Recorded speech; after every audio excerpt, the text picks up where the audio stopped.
Aaron were in here because I wanted to mention something that he's doing. He is doing some more amplifier testing, which I think is really awesome. Some kind of more real world stuff, like what happens when you're playing a single tone versus if you're playing multi-tone that's more similar to music where, you have multiple things coming in at the same time. And he's seeing what happens to the wattage, right? So is it hitting the rated amount of power? And then if you play music through it and play it loud, is it still hitting that same high level, right? So, and a lot of times it doesn't. Sometimes the power supply can't keep up, it gets saturated, and what you have is the power is lower than expected. So that's a cool real world test of an amplifier. And what else does he do? He does that. Well, there was something else that he did that was really cool. I don't know if you guys remember. So the multi-tone, I don't know. But I have some of those amps that he recently reviewed. Somebody mentioned it here. It is the Fosse Audio. Is that it? Where is it? Fosse, where is it?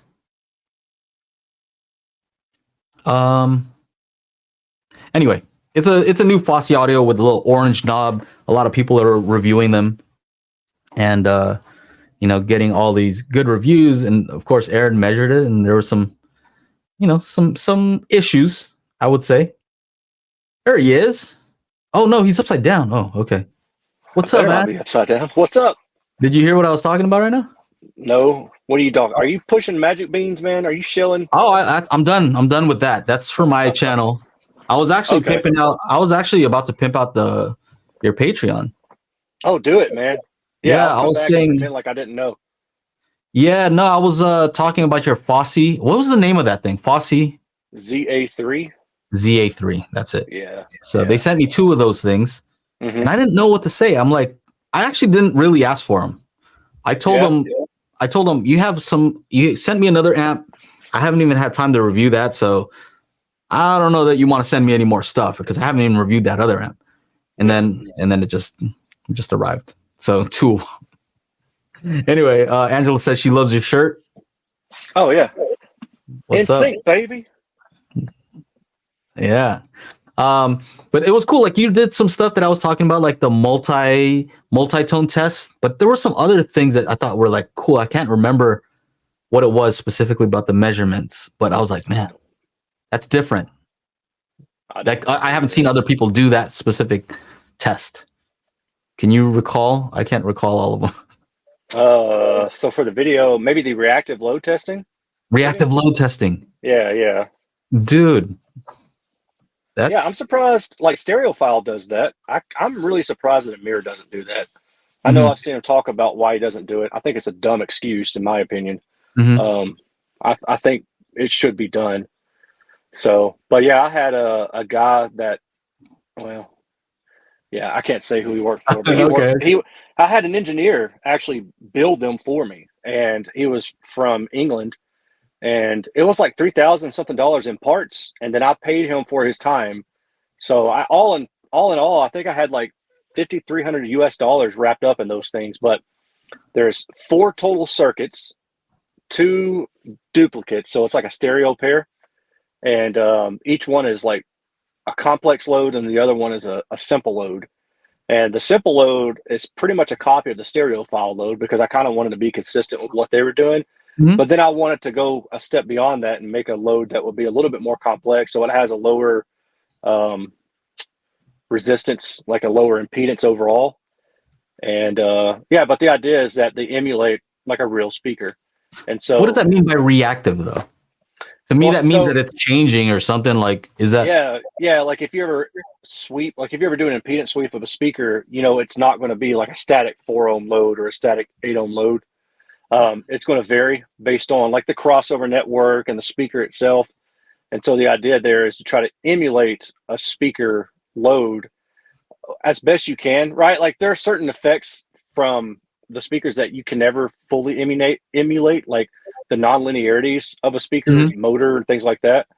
But within reason, you're just trying to get an idea of what happens to the amplifier when it's presented with a load that's not a standard 4 ohm load or a standard 8 ohm load or 2 ohm load. So what you can get with some speakers that are, or some amplifiers that are load dependent, is you can get variations in the frequency response. Like as low as, what I'm saying is like as low as 2 kilohertz, right? Like, so normally what I've seen from standard static loads where they'll test a 4 ohm or an 8 ohm load and it's just consistent throughout, is that you'll get some deviation above like 10 kilohertz, and it can be maybe plus or minus a decibel.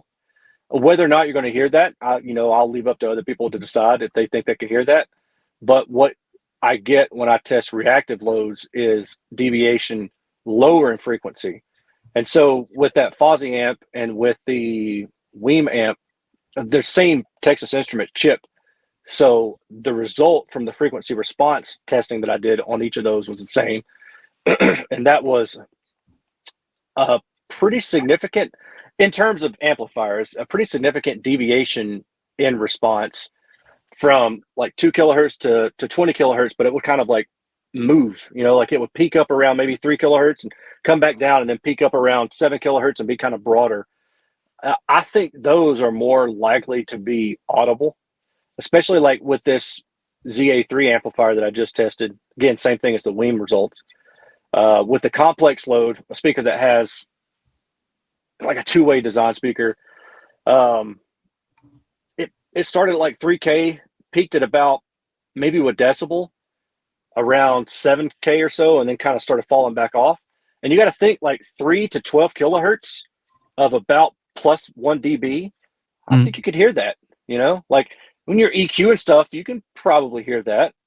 So I like doing that because I think it adds legitimacy to the audibility of differences in amplifiers. Whether or not it's audible to everybody, again, I'll leave up to the individual to make that decision, but it just kind of shows the potential for us to hear things and explain things that may be audible. Well, how about when audiophiles talk about, some of these Class D amps, they sound a little bit, they talk about the higher frequencies, that something's happening in the higher frequencies, maybe based on the implementation.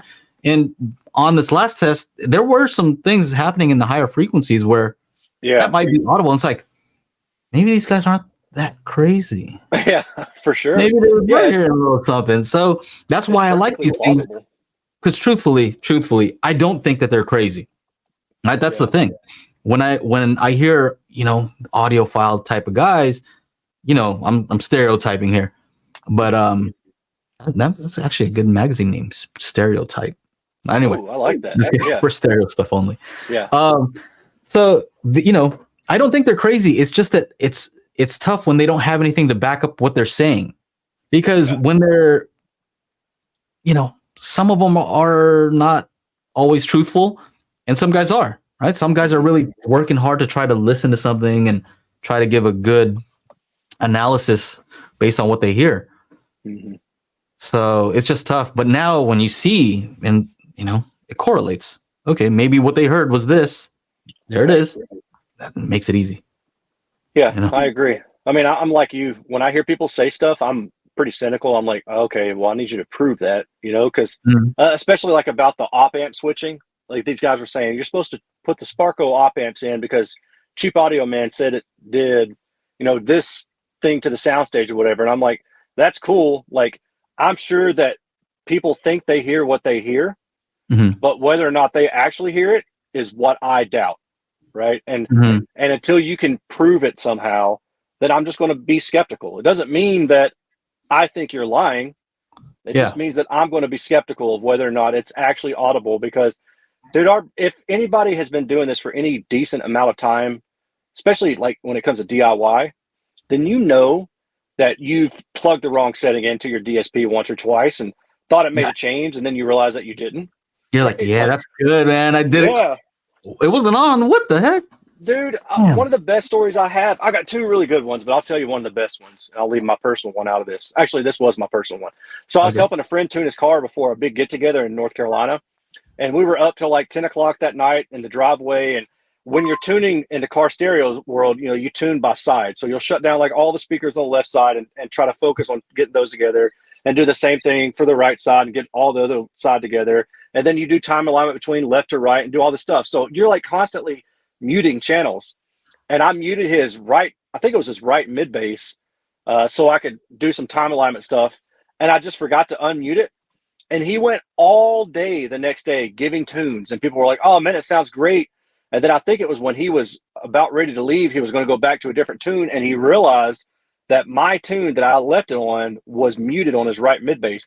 Now he had like 30 people in that car throughout the entire day, and he drove it to a hotel and drove it back in the morning and never noticed it, thinking it sounded great, but he just didn't turn it back on after I left it.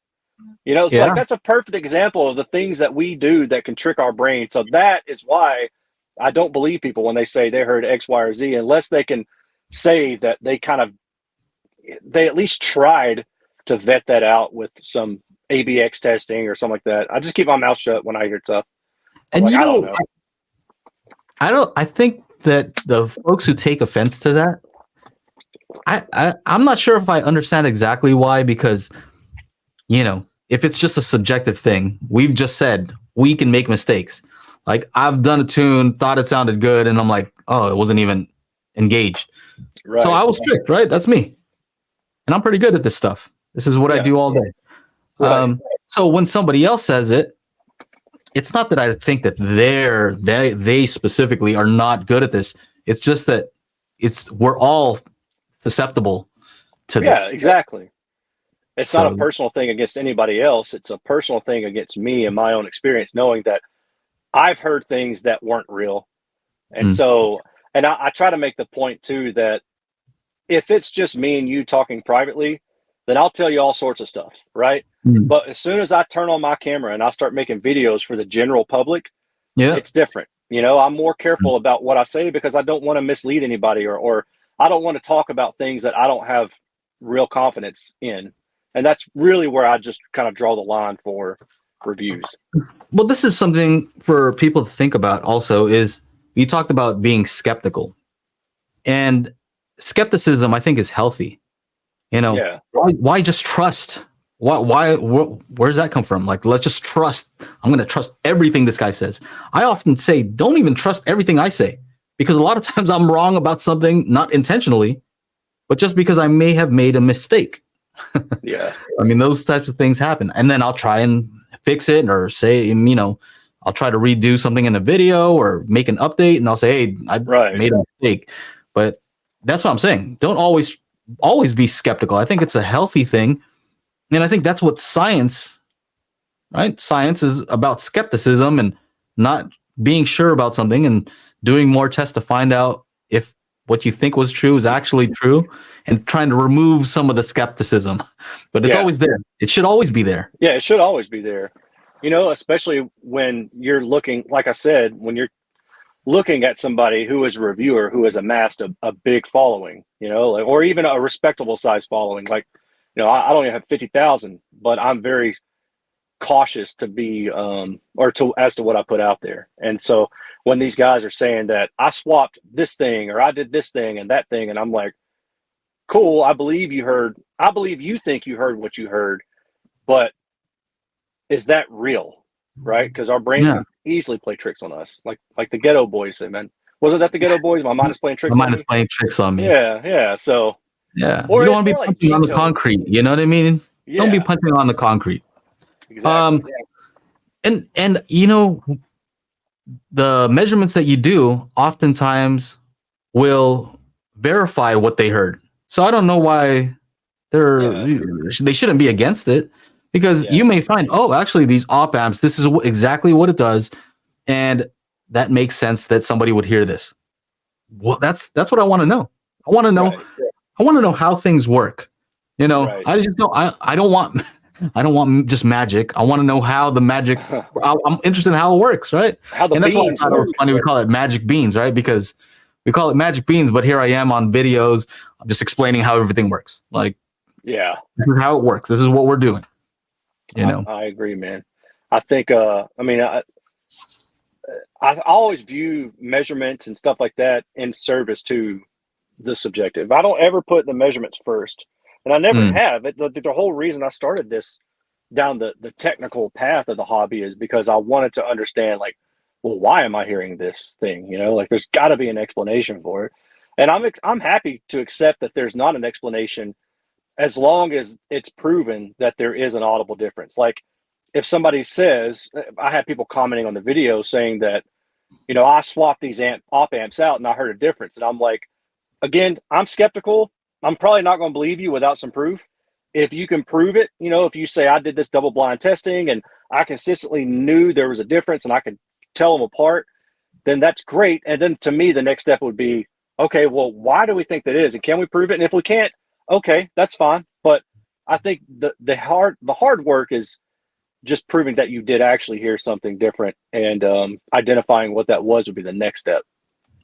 I would love to see the op amp thing. I think you may find some discrepancies that may make it so that stereo stuff does something weird.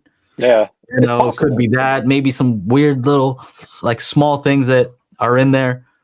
I'm curious. I'm really curious. And because you did that review of that Fosse ZA3 that, you know, I eventually will probably do once I find time and I'm not doing so much stuff with the launch for Magic Beans. It would have helped. It helps me because I don't know what to say about these amps. If I'm not going to do testing, I don't want to be one of those dudes. Oh yeah, you know, it sounds so good. I don't know what to say. I can talk about the connections. I can talk about XLR. Those are the things that I'm confident in saying. This is what this does, and this is where it might be useful. So I told you on your thing, and you laughed. I'm like, I got to be a patron now because at this point, I feel like I'm stealing. You're giving me all this info. You know, you're putting in the work that makes me not look like an idiot. That's what's funny. Yeah. As a reviewer, it makes me not look dumb because I can just say, if you want the measurements, go check out Erin's thing and it tells you all the things that you need to know about the measurements. Let me talk to you guys about the connections. Now, if you can't catch the show, we do have an audio version at anchor.fm/daily HiFi. So make sure to go on over there if you like to listen to the show.